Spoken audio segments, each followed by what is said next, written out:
नमस्कार विद्यार्थी मित्रांनो, स्वागत आहे तुम्हा सर्वांचं आपल्या यूट्यूब चॅनलवरती। विद्यार्थी मित्रांनो, ग्रामसेवक पदासाठीचे निकाल जिल्हा परिषदकडून अपलोड होत आहेत। ज्या जिल्हा परिषदसाठी तुम्ही अप्लाय केलं असेल त्या जिल्हा परिषदची वेबसाईट चेक करत राहा। जिल्हा परिषद नागपूर यांच्यामार्फत पहा, या ठिकाणी ही अपडेट आलेली आहे। सरळ सेवा पदभरती 2023च्या निकालासंदर्भात पहा, या ठिकाणी ग्रामसेवक कंत्राटी या पदाची गुणवत्ता यादी मेरिट लिस्ट या ठिकाणी डिस्प्ले झालेली आहे। पाहूयात सविस्तर ही PDF डाउनलोड करून, जेणेकरून आपल्याला एक डिटेल माहिती पाहाव्यास भेटेल। विद्यार्थी मित्रांनो, पहा या ठिकाणी ही PDF मी डाउनलोड करून घेतलेली आहे। यामध्ये तुम्हाला तुमच्या नावाचा समावेश आहे का चेक करता येणार आहे।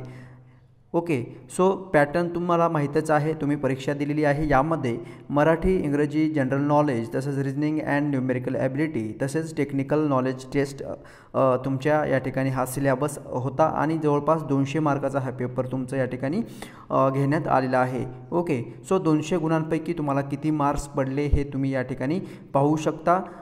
ही लिस्ट देण्यात आलेली आहे। पहा या ठिकाणी रिक्रुटमेंट ऑफ ग्रामसेवक कॉन्ट्रॅक्च्युअल कंत्राटी ग्रामसेवक पदाची। ओके, सो रोल नंबर आहे तुमचं, तसंच तुमच्या जे काही कॅटेगरी आहे, तुम्ही कोणत्या कॅटेगरीमधून अप्लाय केलं असेल त्या कॅटेगरीचं नाव, तसंच तुमचं नाव आणि प्रत्येक सब्जेक्टमध्ये तुम्हाला किती मार्क्स पडलेले आहेत ते तुम्ही या ठिकाणी पाहू शकता। आणि जे अंतिम जे काही तुमचे एज्युकेशन आहे त्यानुसार तुमचं हायर क्वालिफिकेशन आणि मिनिमम क्वालिफिकेशन तुम्हाला या ठिकाणी शो होत आहे आणि 200 गुणांपैकी तुम्हाला किती मार्क्स पडलेले आहेत ते या ठिकाणी तुम्ही पाहू शकता। ओके, सो हे अपडेट आलेली आहे। जिल्हा परिषद भरती 2023 अंतर्गत विविध पदांचं निकाल विद्यार्थी मित्रांनो या ठिकाणी डिस्प्ले झालेला आहे। ओके, आणि तुमच्या नावाच्या समोर जर अशा प्रकारचं या ठिकाणी हे असेल, ओके, DOM अर्थात domicile, NCL, non creamy layer, DX disable x serviceman, अशा पद्धतीने तुम्ही या ठिकाणी हे इंडिकेशन आहेत ते तुमच्या नावाच्या समोर असेल तर तुम्ही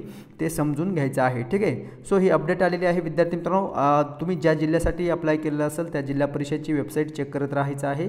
आतापर्यंत कोल्हापूर, रायगड, वाशिम, वर्धा आणि लातूर जिल्ह्याची देखील या ठिकाणी ही अपडेट आलेली आहे ग्रामसेवक पदभरती संदर्भातची। ठीक आहे, सो भेटूयात नेक्स्ट अपडेट घेऊन नवीन व्हिडिओमध्ये। जर नवीन चॅनल तुम्ही पाहत असाल तर चॅनलला लगेच सबस्क्राईब करायचं आहे आणि माहिती जर समजलेली असेल तर लाईक जरूर करायचं आहे। भेटूयात नेक्स्ट अपडेट घेऊन नवीन व्हिडिओमध्ये। धन्यवाद।